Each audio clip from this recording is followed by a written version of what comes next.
Welcome back to English Zone.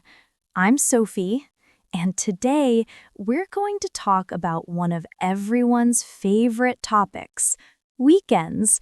Yes, that magical time when you finally get to rest, do what you love, or at least try to do what you planned. But let's be honest, weekends are never long enough, right? Every Friday evening, I feel like the happiest person alive. I make big plans, I'll clean my room, go jogging, meet my friends, maybe even cook something healthy. But somehow Saturday arrives and my bed becomes this powerful magnet. I tell myself, just 10 more minutes, and suddenly it's noon. My coffee is cold, my to-do list is untouched, and I'm scrolling through my phone, watching videos of people who actually did wake up early. Still, weekends are special because they give us a break from the noise of the week. They remind us that life isn't only about being productive, it's also about slowing down and breathing a little. Some people spend their weekends hiking or socializing. Others, like me sometimes, just stay in pajamas and enjoy doing nothing. And that's perfectly fine.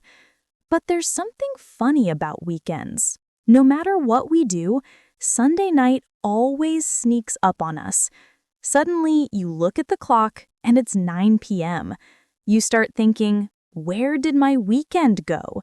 You replay every moment, the breakfast, the nap, the Netflix show, and you wonder how time can disappear so fast. One time, I decided to change that. I told myself, this weekend, I'll make it perfect. I planned everything, places to go, people to meet, even outfits for each day. I wanted it to be the best weekend ever. I felt like I was organizing a small life festival. But guess what? Life doesn't always care about your plans, because that weekend didn't go the way I expected at all. Something unexpected happened, something small, but powerful enough to change how I see my weekends forever. So, remember that perfect weekend I told you about? Yeah, it turned into what I now call the Great Weekend Disaster. It started on Saturday morning. I woke up early, full of energy, with my favorite playlist on. I was ready to conquer the day. But as soon as I stepped outside, it started raining. Not just a little rain, I mean movie-style rain. The kind that makes you question your life choices. I stood there holding my umbrella, looking like a sad extra in a romantic film. Okay, no problem, I told myself. I'll just go to that cute cafe I saw last week. I arrived and it was closed. Renovation. Perfect timing, right? So I decided to grab coffee somewhere else. I found a small place nearby, but the moment I sat down, I spilled my drink on my jeans. Hot latte on my jeans. Great. By noon, my perfect weekend plan was officially falling apart. My friends canceled our dinner because one of them got sick. Then my phone battery died. I ended up walking in the rain with a wet jacket, holding a half-broken umbrella, wondering why I even left the house. But you know what? Something strange happened.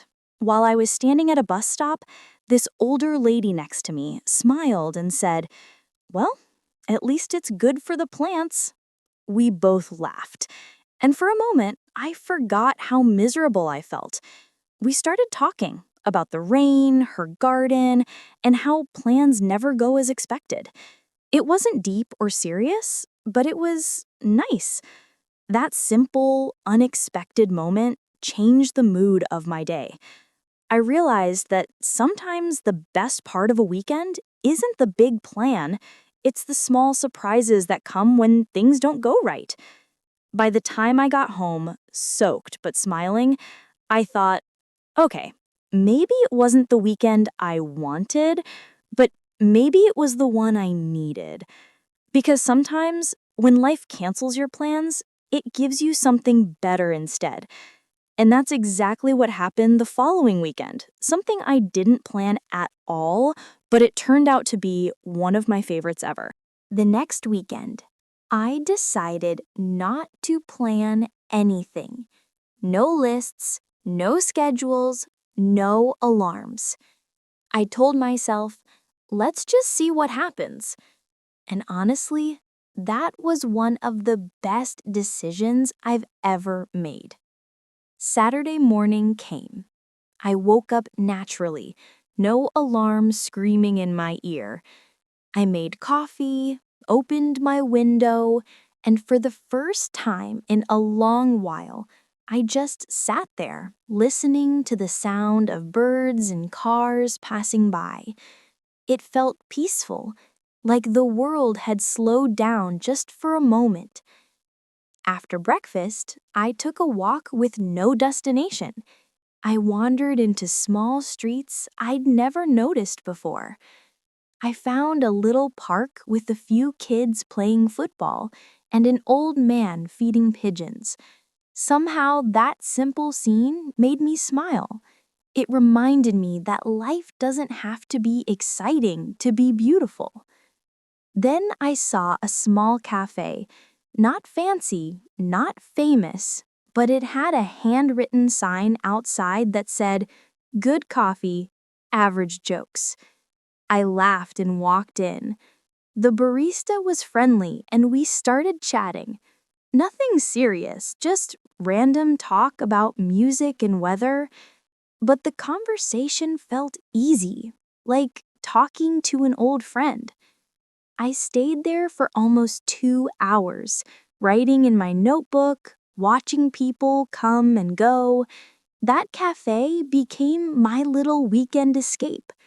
I didn't expect to discover anything new that day, but somehow I found something better, a little joy in ordinary moments. It made me realize that fun doesn't always have to mean parties, trips, or something big. Sometimes it's just walking slowly, having a nice cup of coffee, or talking to a stranger who makes you laugh. When I got home that evening, I didn't feel tired or disappointed. I felt calm, the kind of calm you only get when you stop rushing and start noticing. And that night, as I was writing in my journal, a thought came to me. Maybe the way we spend our weekends says more about us than we think. Because the things we choose to do or not do reveal what we really need. You know, that thought stayed with me all week. What your weekend says about you. It sounds funny at first, but it's actually kind of true. The way we spend our free time tells a lot about who we are, what we value, and what we need most. Some people spend their weekends going out, hiking, traveling, meeting new people. They crave adventure and connection. Others prefer quiet time at home, reading, watching movies, or just staying under a blanket with snacks. They look for peace and comfort. Neither is right or wrong. It's just different ways of recharging. For me, I used to think that a good weekend meant being productive, cleaning my apartment, doing laundry, preparing meals, checking things off a list. It made me feel responsible and in control. But after a while, I noticed something. Even though I got a lot done, I didn't feel happy. I felt empty. Like I'd spent my free time working for someone else instead of resting for myself. That realization hit me one Sunday night when I was folding laundry at 10 p.m. I looked around and thought, wait, is this what weekends are supposed to be? I was tired, not recharged. My body was clean, my clothes were clean, but my mind was messy. So I began to see weekends differently. They're not just days off, they're mirrors. They show you what you've been missing during the week. If you spend all week around people, maybe you need quiet. If you spend all week alone, maybe you need laughter and company. When I started thinking that way, weekends became more meaningful. I stopped copying what other people did and started asking myself, what do I really need right now? Sometimes the answer was to go out and explore. Other times it was to stay home and do absolutely nothing. But one weekend taught me something even deeper, that balance is the key. Too much rest and you feel lazy. Too much activity and you feel burned out. Finding the middle ground, that's where the real magic happens. And it took one very quiet, very ordinary weekend to finally understand what that balance feels like. That quiet weekend started like any other. No big plans, no social events, just me, my coffee, and a few things I thought I should do. I told myself, okay, Sophie, let's make this weekend productive but calm. Famous last words, right? Saturday morning, I opened my laptop to quickly check emails. 2 hours later, I was still replying, organizing files, and pretending it was relaxing. My brain said, look at you being responsible, but my body whispered, girl, this is not resting. So I closed the laptop and sat there doing nothing. Literally nothing. At first, it felt uncomfortable, like I was wasting time, but after a few minutes, something strange happened. I started to feel things I'd ignored all week. I realized I was tired, not just physically, but emotionally. You know that kind of tired where even thinking feels heavy? Yeah, that one. We often think balance means doing a little bit of everything. Some work, some fun, some rest. But I learned it's not about the amount of time. It's about attention. You can rest for hours, but still feel tired if your mind never stops running. And sometimes 10 minutes of true peace can do more than an entire lazy day. That afternoon, I went for a short walk in the park. No music, no phone, just me and the sound of wind. It was quiet, but alive. I watched a kid chase his dog, a couple sharing ice cream, and an old man reading on a bench. Simple moments, but they reminded me that life keeps moving, gently, even when you stop. By the time I got home, I felt lighter, not because I had done a lot, but because I finally did nothing with purpose. I learned that rest isn't the opposite of productivity. It's part of it. That weekend taught me to listen, not to schedules, not to noise, but to something I hadn't paid attention to in a long time. Myself. And once I started really listening, I began to notice things that had been whispering to me all along. When you finally slow down, you start to hear things you never noticed before. Not from the world, but from yourself. That's what happened to me that weekend. For the first time in a long while, I wasn't rushing anywhere, and the silence felt different. It wasn't empty, it was full of thoughts I'd been ignoring. At first, it was a little uncomfortable. When you sit quietly, your mind starts talking loudly. It reminds you of everything you've been avoiding: unfinished goals, forgotten dreams, people you haven't called in months. My instinct was to distract myself, grab my phone, turn on music, do something. But instead, I stayed. I let the silence speak. And what I heard was simple but powerful. I wasn't tired because of work. I was tired because I kept running away from stillness. I kept filling every minute with something, noise, plans, screens, just so I didn't have to be alone with my own thoughts. So I decided to change that.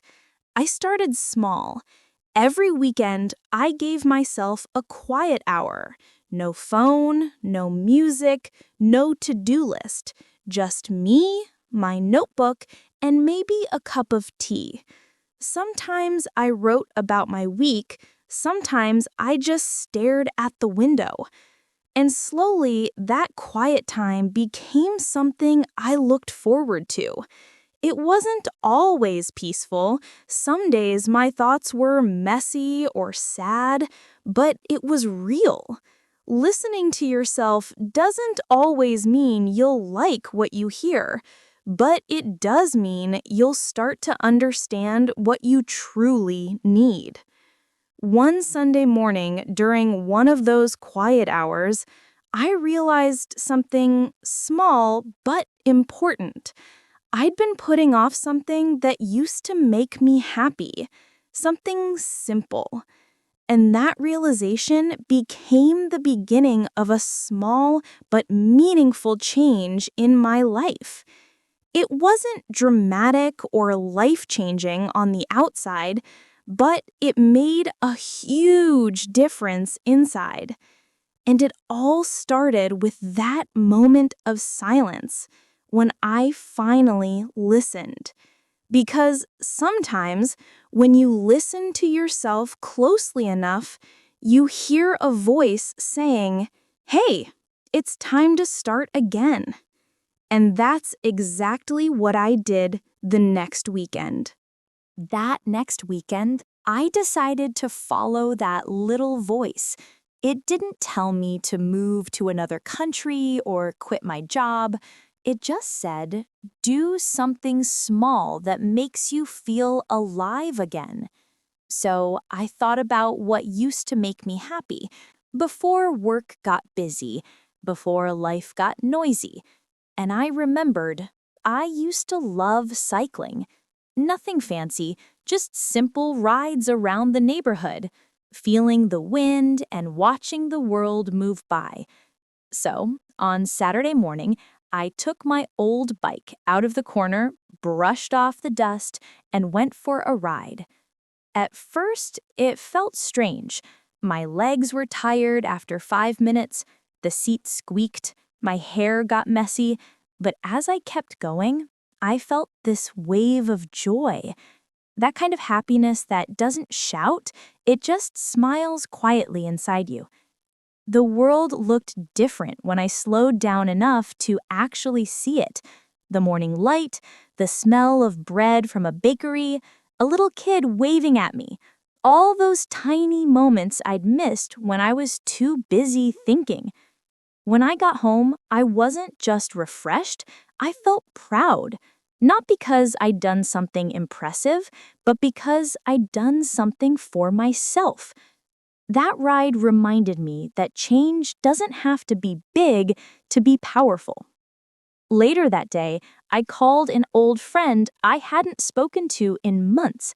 We talked for an hour about nothing and everything. And again, that small decision filled my weekend with warmth. You see, we often wait for the right time to change something in our lives, to start a hobby, to call someone, to rest, to explore. But the right time isn't next month or next year. It's the moment you decide to care for yourself again. That weekend taught me that small actions can quietly shift everything. You don't need to fix your whole life. You just need to take one small, kind step. And when you do that again and again, something beautiful happens. Your life starts to feel lighter, easier, more you. And that's when I realized weekends aren't just breaks. They're gentle reminders of who we want to be. When I think about weekends now, they feel different. They're not just 2 days between busy weeks. There are little windows of freedom, spaces where you can breathe, reset, and remember who you are. It took me a long time to understand that weekends aren't about escaping life, they're about coming back to it. I used to chase the idea of a perfect weekend. You know, productive mornings, social afternoons, maybe a cozy movie night to finish it off. But real weekends aren't perfect. Sometimes they're messy, quiet, lonely, or lazy. And that's okay, because life isn't perfect either. Now I try to make my weekends meaningful, not just full. Sometimes that means doing something small, like riding my bike, cooking something new, or visiting a park with a book. Other times it means doing nothing at all, sitting with a cup of tea, watching the sunset, and letting time move without me trying to control it. It's funny how these small moments, the ones we often overlook, are the ones that actually stay with us. The laugh with a friend, the smell of rain, the peace after cleaning your room. They're tiny, but they matter. If there's one thing I've learned, it's that weekends are a reflection of how we live the rest of our lives. If you spend your weekend rushing, worrying, or comparing yourself to others, maybe that's how your week feels too. But if you use your weekend to slow down, to care, to connect, that peace slowly becomes part of your everyday life. So the next time Friday arrives, don't just think, finally, it's the weekend. Think, here's my chance to live again in my own way. Whether it's resting, creating, exploring, or simply being, make it yours. And maybe when Sunday night comes, you'll smile and think, that was enough. Because it always is when you're really present. If this talk made you smile or reminded you to slow down a little, I'd love to hear from you. Tell me about your weekend in the comments. What made it special for you? And if you enjoyed this little moment together, don't forget to like and follow English Zone for more stories like this. See you next time.